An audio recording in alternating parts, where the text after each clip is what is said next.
If you're done with the fluff and ready to execute on the how, then visit SheBuiltSuccess.com for the tools you need. It's time to push go and dive into real strategies, genuine understanding, and concrete steps to create both more in business and life. Head on over to SheBuiltSuccess.com for access to exclusive downloads, resources, and bonuses. Because moving boldly forward is not just a destination, it's a multi-layered journey. Let's grow and build your success together. Today, we have Erica Whatley, who not only is my tax strategist, but also a friend. Not only does she know her way around the tax law and what you need to do to get your business correct and in order, but she loves to be able to share her knowledge with her community and with me, of course. Welcome to another episode of She Built Success.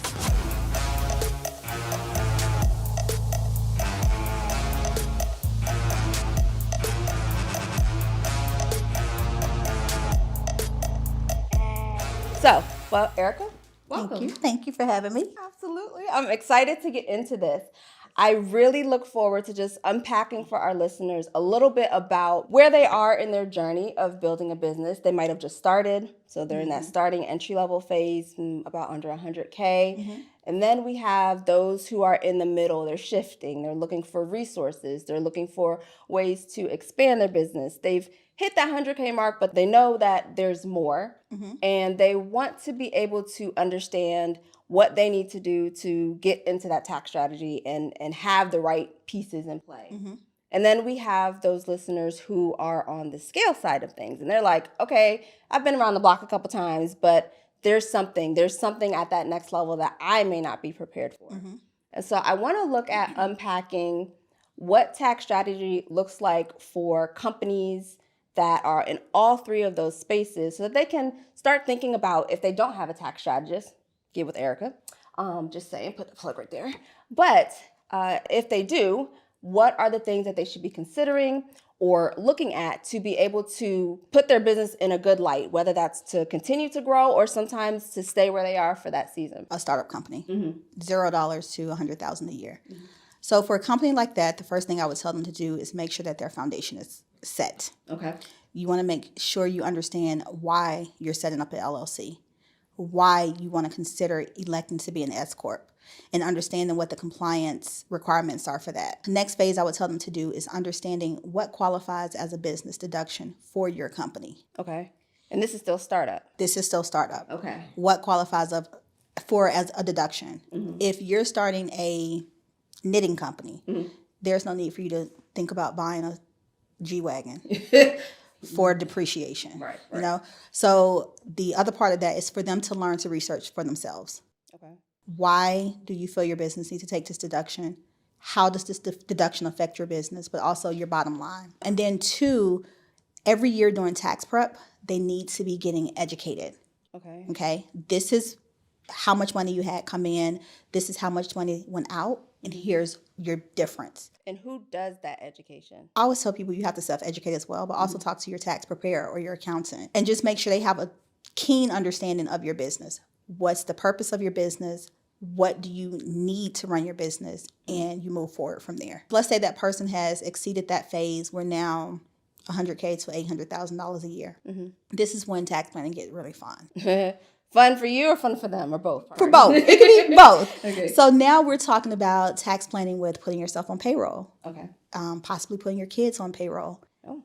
Depending on your industry and the type of business that you have, you could actually purchase a vehicle for your business. We start looking at different structures of retirement plans, SEP IRAs, Roth IRAs, Augusta rules, renting out your home and, paying yourself for renting out your home. So that's really the fun phase of it. Okay. Again, education is still needed. Yeah.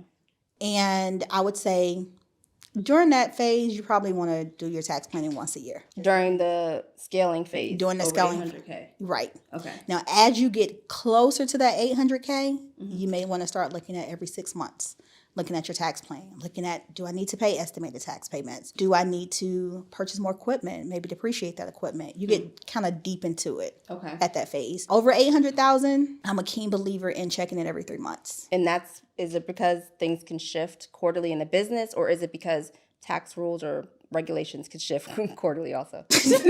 All of the above. All of the above, but I would say more so because things start to shift monthly within your business. Okay. And sometimes you'll be able to catch those shifts within that month, but at least every quarter you can always catch up. You can now say, okay, this is what happened last quarter. This quarter we need to pay out bonuses. That could be a structure. Or this quarter we need to go ahead and plan our business retreat. Okay. You know, you start paying more and more attention to it. Goal is for you to not owe them and they don't owe you. I know in the beginning when we were talking about startups and looking at LLC or S-Corp, is it too early for a startup to actually look at becoming an S-Corp in the very beginning, or is S-Corp something that should be considered later down the revenue? So it's later down the revenue line, but I believe in planning. To me, that's a part of the foundation. Okay. So if you know that you're starting this business and your goal is to really make money in this business, you should start your business thinking about at what point do I pivot? At what point or at what income level do I change my strategy?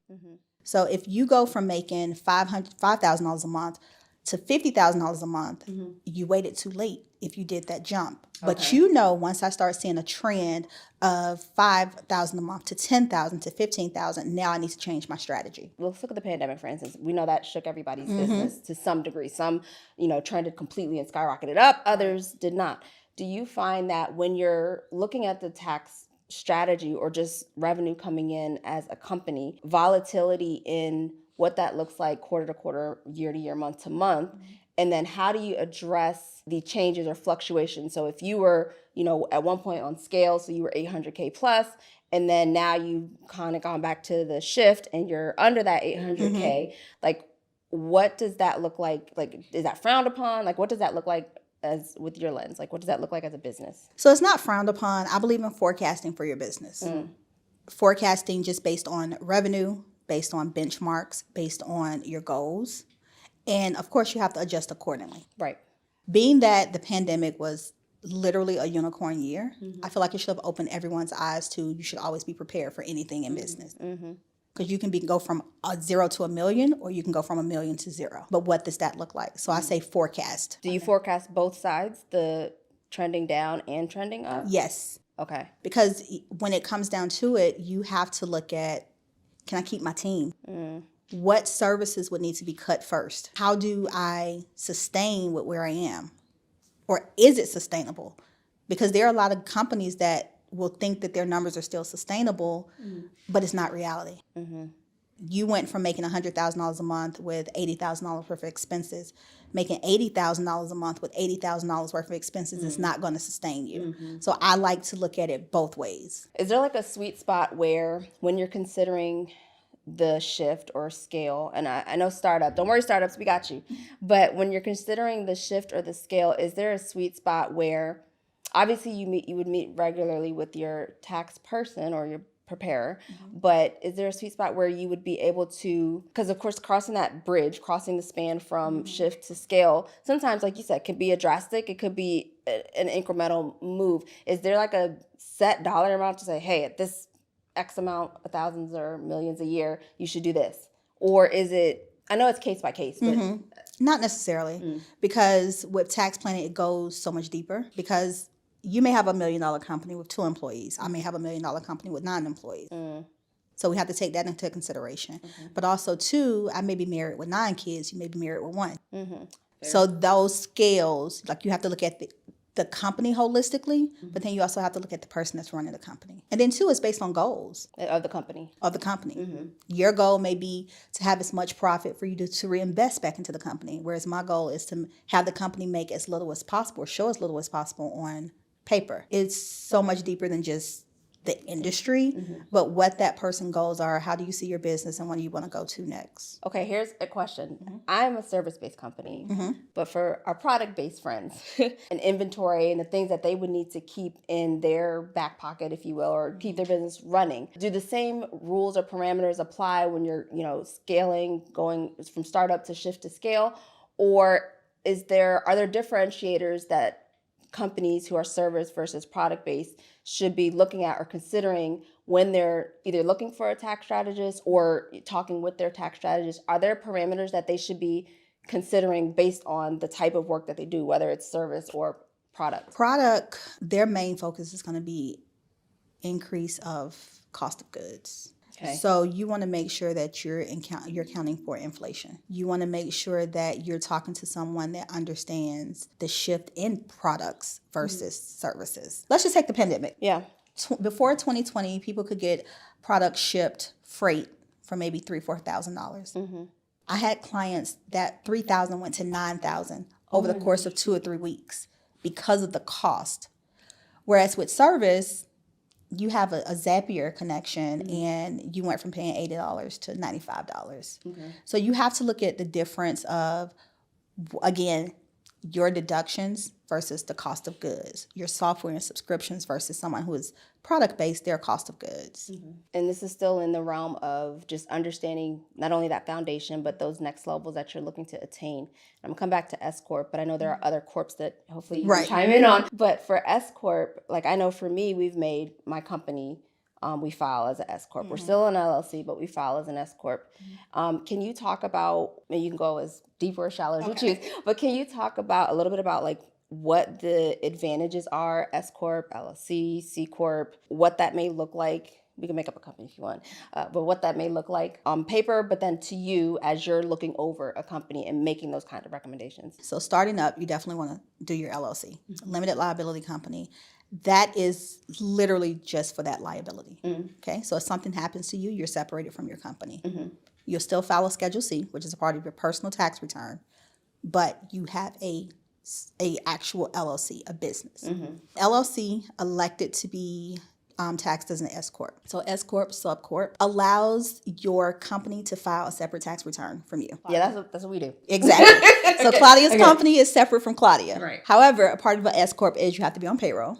So you put yourself on W-2. It eliminates the self-employment tax from you having to file an LLC on an S-Corp, which will save you tens of thousands of dollars depending on how much money you make. But also, too, your profit or your loss from your business flows into your personal return. And there are a lot of other advantages as well. And those advantages are different for some people, but that's one of the biggest advantages is the savings of self-employment taxes. When we think C-Corp, let's think Coca-Cola, Pepsi, larger corporations. That entity is 100% on its own. So when Amazon filed taxes, Amazon is only filing taxes, and Jeff Bezos' taxes are totally separate from that. And C-Corp, there aren't many small businesses that are C-Corp. There are a few. It's not a good option for a lot of people. Because they're not at that scale. They're not at that scale. Okay. C-Corp is flat rate tax, right? But if you make $100,000 and you pay 30% flat tax on C-Corp, whereas you make $100,000 and you pay 20% on S-Corp, those are the type of numbers you have to look for. These are not actual numbers. This is just an example. Right, this is just this, yeah, exactly. But you have to look at that difference when it comes down to selections. And then, of course, you have partnerships. Partnerships is just mean you saying, hey, we're going to agree to have a business. Yes, bourbon, all the way. All the way. So partnerships just mean you're agreeing to have a business. And you can file a partnership tax return. Which is A-1065. But also as a partnership, you can elect to be an S-Corp. If you're a partnership and you elect to be an S-Corp, does that mean that the partners would have their own personal tax? So the company, let's just say our bourbon company, would have a S-Corp return. And then we would get Schedule K-1s, which tells us how much we split as a partner. If it's 50-50, we made $100,000. Claudia gets $50,000 on her personal. Erica gets $50,000 on her personal. So those are just a few of them, a few of the options. We're going to pause for a second because I know you accumulated this knowledge over the years. Yes. And I'd like you to share a little bit about how you define success. And what success looks like for you today. So my definition of success changes every single day. That's fair. It changes every single day. Today's success was I got through Atlanta traffic. I successfully made it somewhere on time. So success really depends. But no, honestly, today's success to me looked like time freedom. Time to actually say, okay, I'm going to clear my schedule and I'm going to come sit with Claudia. Or I'm going to clear my schedule and I'm just going to read. Or I'm just going to have time to myself or make time for my family. So that's what success looks like to me. You gave both personal and professional. Do you keep them the same, or do you meaning that is the version of success that I'm defining for myself now, or do you have separate? And I'll weigh in on that for me in a second. But I'm actually curious. Do you keep the definition of success, which is what you gave, you blended both. Do you always keep them blended, or do you sometimes separate them based on? I sometimes separate them. Yeah. I have to. Yeah. Because, like I said, sometimes, like yesterday, success was just me being able to get out of the bed. That part, yeah. So it just depends on the day. For me, with success, it really is, I have like family goals and aspirations and desires. Of course, I'm a mommy of 2 teens, so we have those 2 teen girls. We have those challenges, but there's that, and wanting what's best for them, and all that fun stuff, and making sure that they're good. And to me, the success is being able to be there for the activities, right. You know what I mean? Or seeing them win a game or win a cheer comp in some cases. That part is good because I'm present. I guess that's what I'm trying to say. Right. That element for me right now is presence as a family, right? But then in business, it's like, dude, we're racking in, we're making, sign these contracts, making the money. I say that a little bit tongue in cheek. Yes, of course, you want the revenue goals and things like that to come in. But I feel like success, if we're successful and profitable, then that means my team, will also be profitable and successful.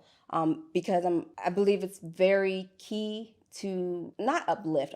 Yes, of course, uplift, but like I want to empower my team for whatever their level of greatness is or whatever their level of success is. And so if we as a company are brought there and we're successful, then they can then have their version of success as well. So I think it's apropos, I think that's the right word, the use of the word, but I think it's apropos that both family and business, yes, they are going to come together because it's you as a person, but to have those separate and sometimes together is a good thing.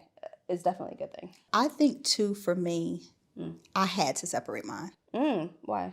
Because it just becomes a ball of frustration. Ooh, yeah. It becomes a lot. Yeah. So like you have teen girls. I'm outside of that phase. My daughter's 26. It's me and him. So it's like, okay, what does success look like now? Because for so long, my success was wrapped up in her success. Once she was gone and she's doing her thing, the only other success I knew was my business. And that ended up pushing a lot of personal stuff away from me. So I was like, okay, you have to separate it to make sure you're sane, pretty much. I like that you had the keenness to know that this self-awareness, that's what I'm looking for. The self-awareness to know that they had to be separate, but then that you also knew that your daughters are a full-on grown-up now. Right, full-on adults. and you're able to, I guess, now reclaim time. Not reclaim, that's not nice, but... That's it. Reclaim. Spend the time as you so choose. Yes. So we paused on the success part. Let's push play again because I want to get back into the LLCs because I know there's some legal shifts and changes. I kind of played before we started filming and said the LLC boy. But can we talk about what the LLC BOI is and what this means for companies? All right, so effective January 1st, 2024, FinCEN, which is the Financial Crimes Enforcement Unit, rolled out BOI, which is Beneficial Ownership Information. So pretty much what's happening is any U.S. LLC has to register on the FinCEN website. I think it's fincen.gov. And on that registration, you're just pretty much telling who owns your company. So let's just say for Claudia, you log on and we go through it. It's going to ask you your tax ID number. It's going to ask you who is the owner. Do you have any partnerships? Do your kids have ownerships in the business? Things of that nature. And you just register. It literally takes less than 5 minutes. And this is something that I could do myself if I... 1,000%. Okay. It's your information. Yeah. You know who owns the business. You know your address. You know all that information. But of course, if you get stuck on something, you always call your accountant or a tax strategist, whoever, to help you through it. And once you file, you just save your paperwork at the end. And you do it for every LLC. So if you have multiple LLCs and you just renew and you don't do anything with them, you still do it. If you made $1 or $1 million, you still file it. And it has to be done before December 31st, 2024. Or else you're going to get fined. This is for LLCs that was set up prior to December 31st, 2023. Okay. If you set up an LLC in the year 2024 moving forward, you have to do the BOI within 30 days. Oh. Do they send you something to tell you have to do, or are you just supposed to know you have to do it? I don't know if they send you anything, honestly. I don't know. We'll get the website for the agency. Do you know what the ramifications are if they miss it or don't know about it? It's $500 a day. Oh, shoot. Okay, somebody's getting some I think the max is like up to $10,000. It's like the max or something like that. And there's some other ramifications behind it, but yeah, you definitely want to get it done. All right, y'all. If you're an LLC, get your BOI done. as soon as possible. Yeah. Oh wow. That's okay. I didn't know that. I mean, I know you sent out communications because Yes. you know that's what you do. You do it efficiently and effectively. But I did not know that. Oh my gosh. Do you know the reason why? Like, why is this a thing now? It has a lot to do with just like money laundering to kind of stop that. You know, people Set up those corp or shell kind of companies. right. So just do illegal activity. So it's to prevent that. Well, look at somebody on their P's and Q's. Okay. I forgot to say this in the at the top of it, but one thing I want to say is Erica is 1/3 of my what I call money team. Erica comes in with tax strategy. We have quarterly calls where we talk about everything from business profitability, new ventures, family, like you name it. It's We have discussed it. it's in the conversations. Jets, all of it. Yes. Strongly encourage, no matter if you are in the very beginnings of your business or you're on scale, to set up a money, well, you don't have to call, I call it money, I call them my money team. They know they're my money team. But set up an advisory board or a money team that can help you just where you're weak. This is not my lane. Yes, data is part of what I do, but tax strategy is not it, and I'm okay with that, and I will admit that. Yes. Yes. But Erica's, as part of the money team, has brought, I like my money team. I like y'all. I love y'all because you guys actually have conversations amongst yourselves when we're and sometimes I'd be like, can you translate that? Because I don't know what that means. Right. When we have our money team calls, like, what do you find is most advantageous from your perspective? For us, all of us being on the call and just really going through, okay, this is the plan I have for Claudia versus this is the plan I have for Claudia. And I was like, nope, I don't want Claudia doing that. Claudia needs to do this. And it's how we work together to get you to the point where you want to be. Right. You know, we don't have to agree, but we always know, we know our position. And I think we play it very well. I 100% agree with you. And just getting you to where you want to go. With some people, even if their money team is just them and their accountant, treat your business how you want to see it.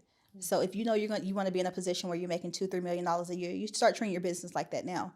Start understanding where you are and what you want. While we're talking about that team building, especially in that advisory capacity, do you have any like suggestions or things that companies and businesses should look out for when they're seeking a tax strategist or an accountant or insert money team folks? So I always tell people, when it comes down to someone working with your money, at this point we're married, be prepared and be with someone that you're comfortable talking to, being open and transparent with.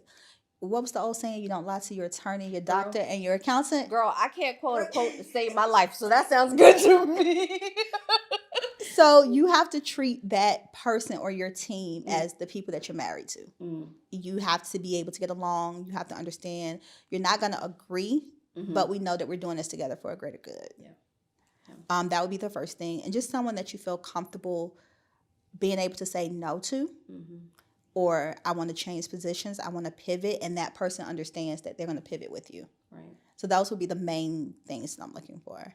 What about opposition, and a good opposition? So like, I come to you all and you all know my endeavors, and if there's something in that endeavor where you're like, Claudia, pump the brakes on this. Like, do you think that, how do you uncover, like, I'm comfortable with y'all, so, you know, I'm fine. Y'all be telling me pump brakes or slow your roll or something like that. Then we have to slow down a bit.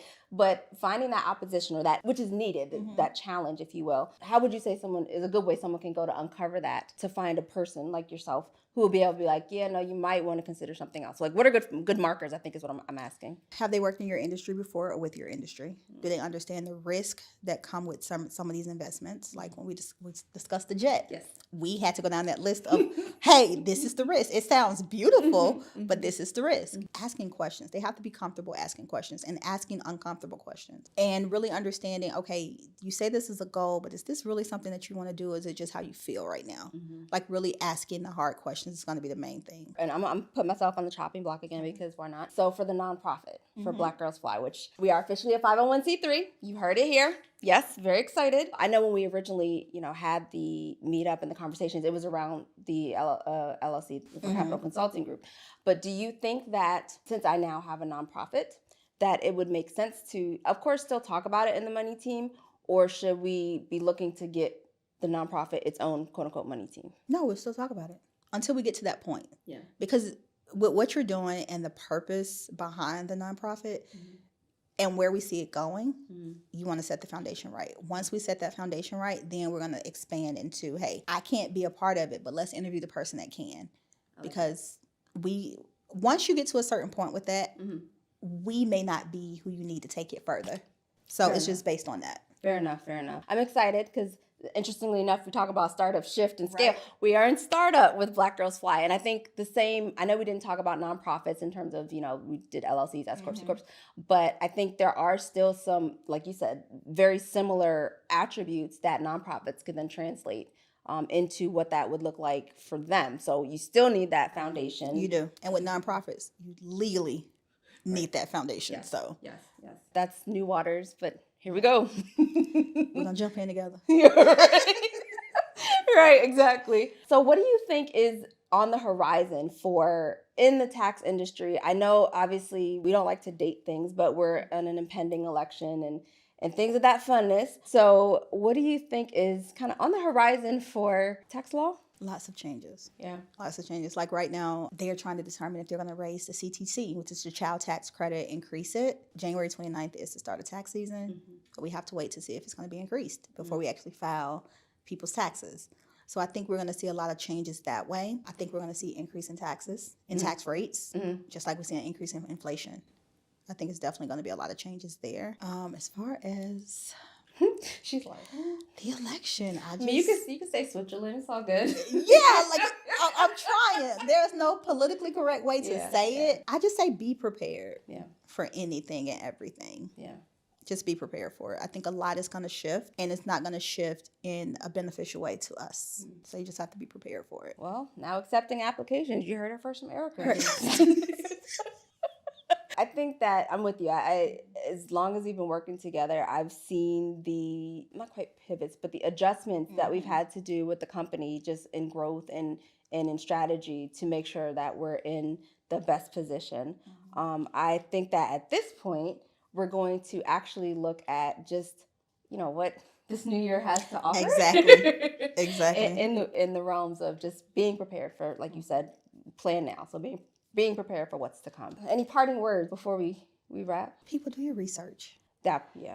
So many people are damaging themselves listening to social media gurus. And don't get me wrong, there are some amazing CPAs and amazing tax strategists and CFOs on social media. But a lot of people are only giving you the bones and not the meat. They're giving you piece by piece, and people are running with this information, and it's wrong. So do your research.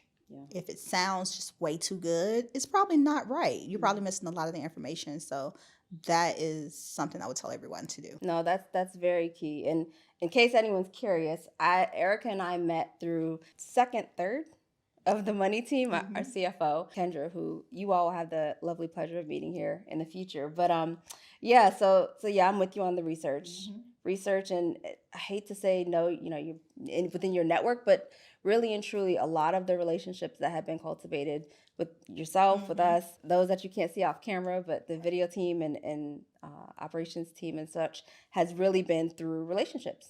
Wow. So I'm with you. Do that research, use your network, build those relationships and rapport, and get that money. Pay people for their information. If you get a referral to a great accountant and someone has helped them, pay these people. You want the information, they're going to walk you through it, set you up right, pay them. That's the big thing for me. Yeah. No, that's a good point. That is a good point. Everybody want anything free 99. Like, no, ma'am, no, sir. Erica, thank you for joining me. Thank you. On She Built Success. I wish you much success for 24 and beyond. Thank you very much. And definitely tune in. I'm Claudia, and this is She Built Success.